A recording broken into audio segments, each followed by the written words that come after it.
Just saying something extra, just by writing something extra. কীরকম? Giving more than the minimum information requested, making helpful suggestions, wishing good luck, making encouraging remarks. যেই কাজটা even আমরাও ঠিকমতো এখনও করতে পারি না আসলে সিচুয়েশনের কারণে, টাইমের ক্রাইসিসের কারণে, আরও অনেক কারণে। সে ফর এক্সাম্পল মানে অ্যাটলিস্ট ধরো পরীক্ষার আগে কেউ ধরো ইমেল করছে কোনো কিছু জানার ব্যাপারে, বা কোনো মেসেজ করছে অথবা কল দিছে, জাস্ট একটা যে আরে ব্যাপার না, হয়ে যাবে, পড়ে ফেলো, এটা কোনো বিষয় না, হয়ে যাবে বা ইয়া করবা, মানে উইশিং ইউ গুড লাক বা ইয়া, এটা তো বলতে কয় সেকেন্ড লাগে বা ইয়া, বাট হয়ে ওঠে না। মানে বাংলাদেশের কালচার, বাঙালির কালচারেই এগুলো নাই। প্রথম কথা হচ্ছে যে ভদ্রতা, এগুলো তো আমাদের সাথে যায় না। আমাদের সাথে যাই হচ্ছে লাগালাগি, মারামারি, কাটাকাটি, কীভাবে আরেকজনের ডাউন করবে, শুধু সেগুলা। ঠিক আছে?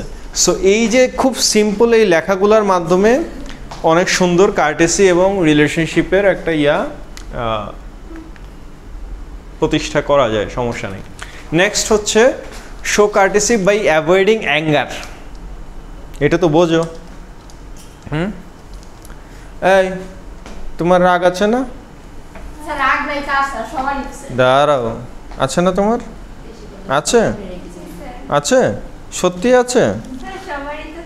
আচ্ছা, সবারই থাকে। আচ্ছা, তোমার যে রাগ থাকে, তাহলে তোমার ধরো ডিউটি করার সময় তোমার যখন রাগ উঠে, তখন তুমি কিভাবে ট্যাকেল করো নিজেকে?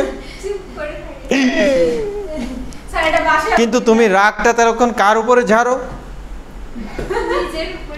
দেখছো? তখন কি কাস্টমারের উপরে রাগ ঝাড়ার সুযোগ আছে? অথবা কলিগদের উপরে, সাথে যারা কাজ করছে তাদের উপরে, অথবা বসের উপরে, অথবা রাগটা জমায় রাখলাম, ফয়সাল স্যারের যেদিন পাবো সেদিন ঝাড়বো, সুযোগ আছে? দেখছো?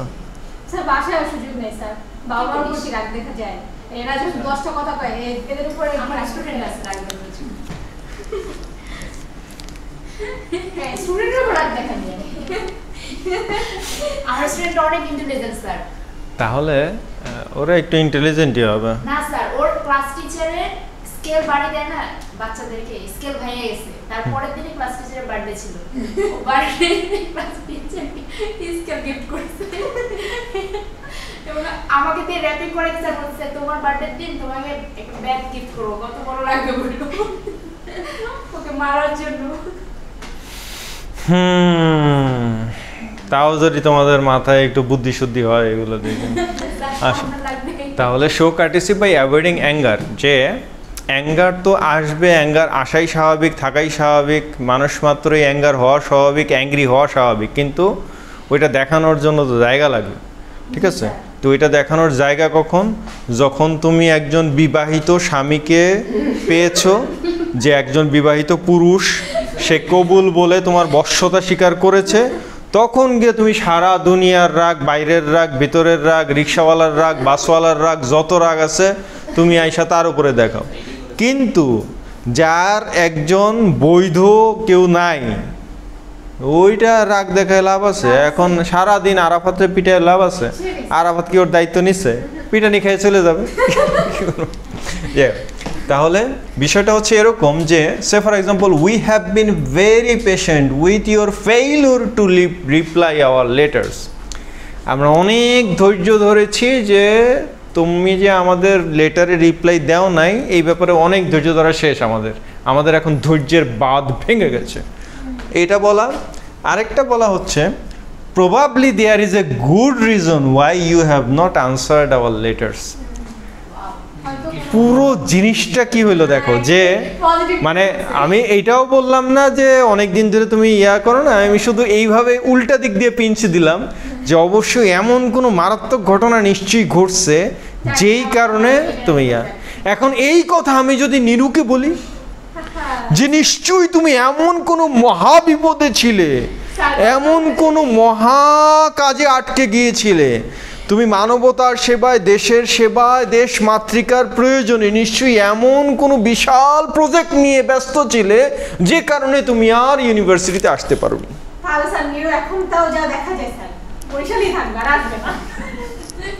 এই জন্য নিরুর সাথে কি ওটা বলার সুযোগ আছে? তাও আবার আমার জায়গা থেকে। তাহলে ফয়সাল স্যার কেন কার্টেসি দেখাতে পারে না, এবার একটু বুঝতে পেরেছো প্র্যাকটিক্যাল এক্সাম্পল, যে চাইলেও আমার ভালো হওয়ার কোনো সুযোগ নাই, কারণ তোমরা সুযোগ রাখোনি আমার জন্য,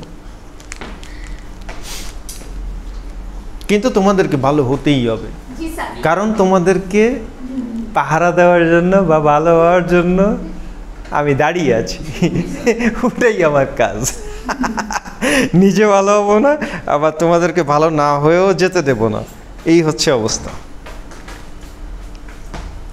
next, show courtesy by being sincere. এই পয়েন্টটাই সবচেয়ে কঠিন।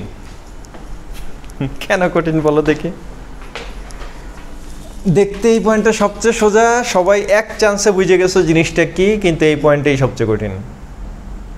What is the problem? কেন কঠিন?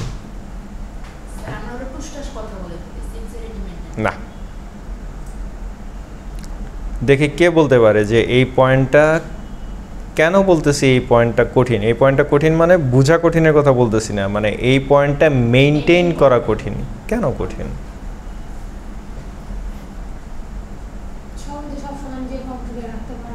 কি?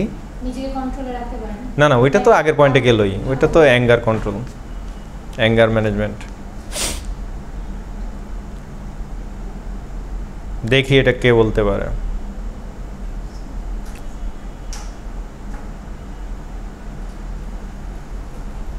এস বা এন, এই দুইজনের কেউ বলতে পারলে তো পিছনের গুনাহ মাফ।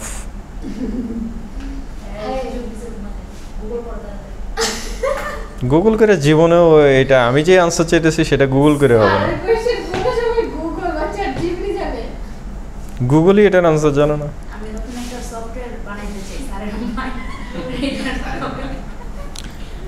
হ্যাঁ, সেটার জন্য তোমার আগে জান্নাত পর্যন্ত যাইতে হবে।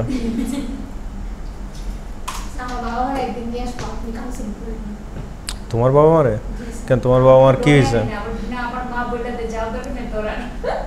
এই কেন তোমার বাবা মার কি হয়েছে? আচ্ছা ঠিক আছে। এই কি অফার দিলাম তোমাদেরকে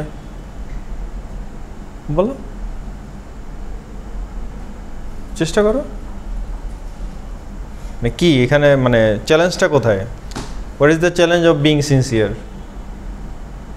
একজনকে তুমি সিনসিয়ারলি একটা অ্যাডভাইস দিবা বা ইয়া দিবা, মানে এখানে এখানে চ্যালেঞ্জের তো কিছুই নেই। এটা তো সবচেয়ে সহজ কাজ, ইজি কাজ।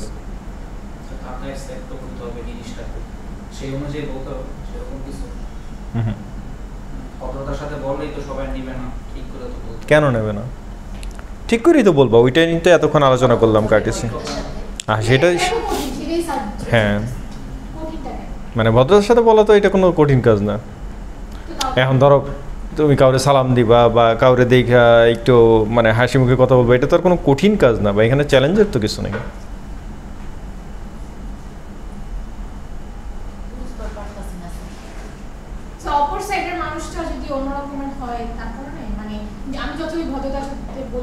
না, আমার জন্য কেন চ্যালেঞ্জ?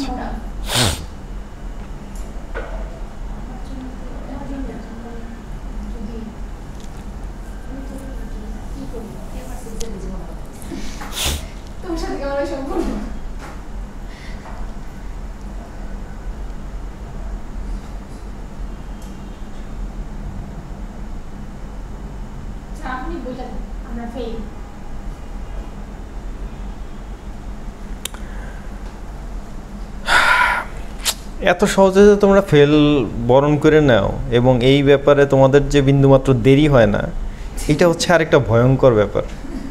যে মানে তোমাদের ফেল টুস্কিরিতে কিছু মানে অ্যাকসেপ্ট করতে তোমাদের কোনো গায়েই লাগে না, মানে তোমাদের পার্সোনালিটিটাই এরকম হয়ে যাইতেছে যে ফয়সাল স্যার কোয়েশ্চেন করবে আর ওই কোয়েশ্চেন নিয়ে কিছুক্ষণ অপেক্ষা করবে, তারপর তো ফয়সাল স্যার বলেই দিবে। আমাদের খামাখা বলে ফেল করার দরকার কি, না বলে ফেল করি। এই হচ্ছে কার্টেসি। আচ্ছা, বিষয়টা যেটা সেটা হচ্ছে যে, আচ্ছা তোমরা আমার সহজ কথা বোঝাও তো। ধরো পৃথিবীতে কোন ধর্মে কনভার্ট হওয়া সবচেয়ে ইজি? ধরো একজন মানুষ কোনো ধর্ম মানে না, মনে করো সে এখন পুরোপুরি নাস্তিক, সে কোনো ধর্মে বিশ্বাসী না। এখন তার জন্য কোনটা হওয়া সবচেয়ে ইজি, সবচেয়ে কুইক সময় সে কোনটা হইতে পারবে? মুসলিম হওয়া, হিন্দু হওয়া, খ্রিস্টান হওয়া, বৌদ্ধ হওয়া, অন্য কোনো ধর্মে কনভার্ট হওয়া, সবচেয়ে ইজি কোন ধর্মে প্রবেশ করা? হিন্দু হওয়াই হওয়ার কথা স্যার। কেমনে? কারণ ওরা ওই যে একদম সামনে চাক্ষুষ প্রমাণ রাখে তাদের মূর্তি বা এই হাত। আমি ধর্মে প্রবেশের মানে ইয়া বাধ্যবাধকতা নাই বা তাকে সামনে যে যেভাবে তাকে উপস্থাপন করবে ও এবং সে তো যে- ও কিছুই যা জানে না এই বিশ্বাস বিষয়ে। করবে তার সামনেই আছে এরকম থাকে তাদের সব। বোকা। ওটা আসলে জানি না ওটার কথা আমরা কেমনে কনভার্ট। একজন একটা ধর্ম গ্রহণ করবে, এটার একটা আনুষ্ঠানিক প্রক্রিয়া আছে, প্রত্যেকটা ধর্মেই আছে। এই প্রক্রিয়াটা সবচেয়ে সহজ, সবচেয়ে ইজি, সবচেয়ে শর্ট টাইম কোথায়? Right. কিন্তু ওখানে রাইট। আচ্ছা, না বুঝে বলে- দাঁড়াও, আসতেছি। বিশ্বাস করতে হবে, সেটাই তো বলছি। তার মানে হচ্ছে যে, কঠিন বিয়া করে রাখা। তার মানে মুসলমান হওয়া বা ইসলামিক ধর্মে প্রবেশ করা, এইটা আল্লাহ সবচেয়ে ইজি রাখছে। আচ্ছা, কিন্তু মুসলিম হওয়াটাও সবচেয়ে কঠিন। হ্যাঁ সেটাই এই জন্যই আর কি আমি বললাম। মানে কালেমা পড়ে খুব ভালো মতো খেয়াল করো কথা। নেরো,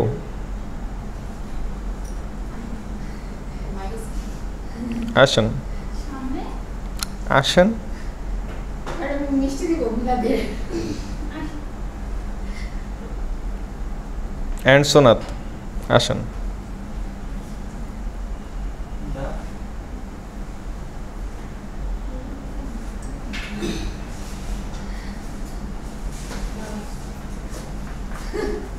স্যার আমরা এখানে মিষ্টি দিব। সোনাত এখানে বসেন, আর নিরু ওখানে বসেন।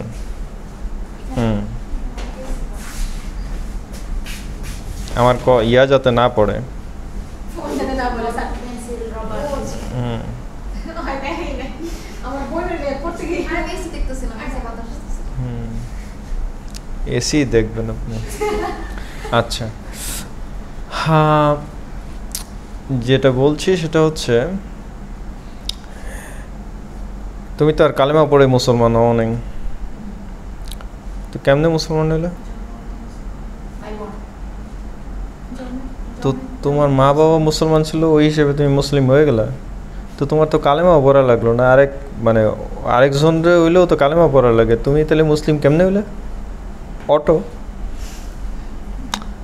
অটো না, আসলেই তো অটো, মানে আমিও অটো, তুমিও অটো, সবাই অটো। আচ্ছা, সো কালেমা পড়ে অথবা অটো মুসলিম হওয়া যায়, কিন্তু অটো মুসলিম থাকা যায়? মুসলিম থাকতে গেলে বা মুসলিম হিসেবে টিকতে গেলে বা মুসলমান রইতে গেলে, সইতে গেলে, ওইটা একটু কঠিন আছে না, ঝামেলা? ওইখানে একটু পেজগি টেজগি আছে, শর্ত টর্ত আছে। আচ্ছা, ওইটা হচ্ছে সবচেয়ে কঠিন কাজ। কেন এই কথাটা বললাম? এই কথাটা বললাম এই কারণে যে একজন মুসলিম হওয়ার শর্তে যাচ্ছি না, জাস্ট তোমার উপরে ওর আর ওর উপরে তোমার যে 6টা হক আছে সেটা জানো তুমি? মানে ওর উপরে তোমার 6টা অধিকার আছে। মানে তোমার শুধুমাত্র যে মানে তোমার ছেলে বন্ধুদের উপরেই সব অধিকার এরকম তো না, কিছু অধিকার তো আল্লাহ তোমাকে সবার উপরেই দিয়েছে। এমনকি ফয়সাল স্যারের উপরেও তোমার কিছু অধিকার আছে, আবার ফয়সাল স্যারেরও তোমার উপর কিছু অধিকার আছে। শিক্ষক ছাত্রীর সম্পর্ক সেটার বাইরেই বলতেছি, কমন। আচ্ছা, অধিকারগুলো কি? তো তুমি তো নিজের অধিকারই জানো না, তাহলে তোমার অবস্থা কি? তুমি আরেকজনের অধিকার কি দিবা সেটাও জানো না, নিজে অধিকার কি আদায় করবা তাও জানো না।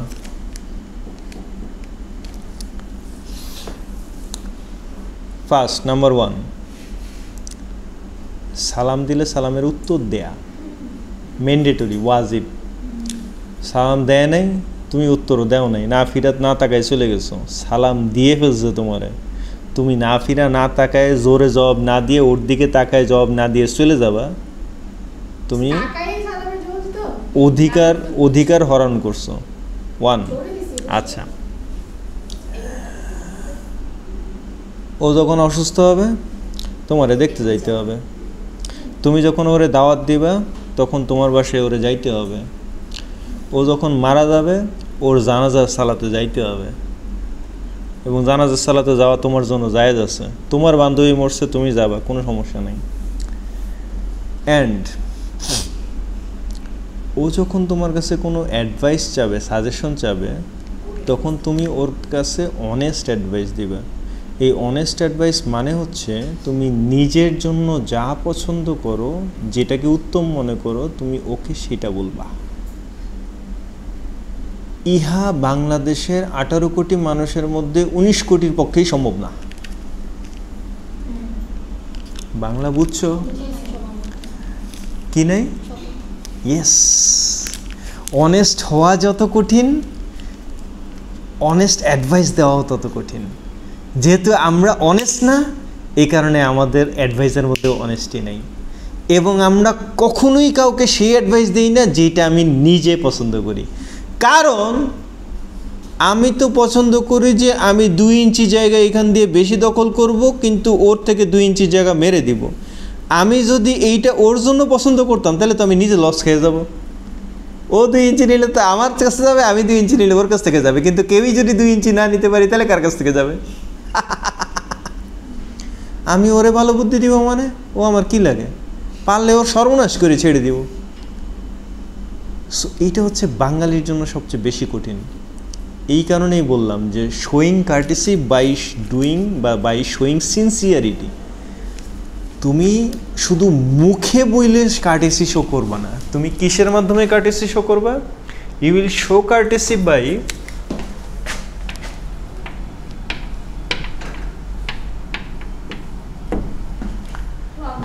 মানে কি? শুনছো জীবনে এটা? তোমাদেরকে শুনছো জীবনে এই বললে লাভ আছে? তোমাদের জীবন তো ফয়সাল স্যারের ক্লাসেই শুরু হয়, এবং কোন ক্লাসে যে শেষ হয় আল্লাহই ভালো জানে। ওয়াক দ্য টক মানে হচ্ছে অনুমান করো দেখি, গেস করো দেখি কি হইতে পারে এটার অর্থটা। একটু গেস করো, একটু ভাবার্থ চিন্তা করো, শাব্দিক অর্থ না, একটু ভাবার্থ চিন্তা করো, কি হতে পারে এটার অর্থটা?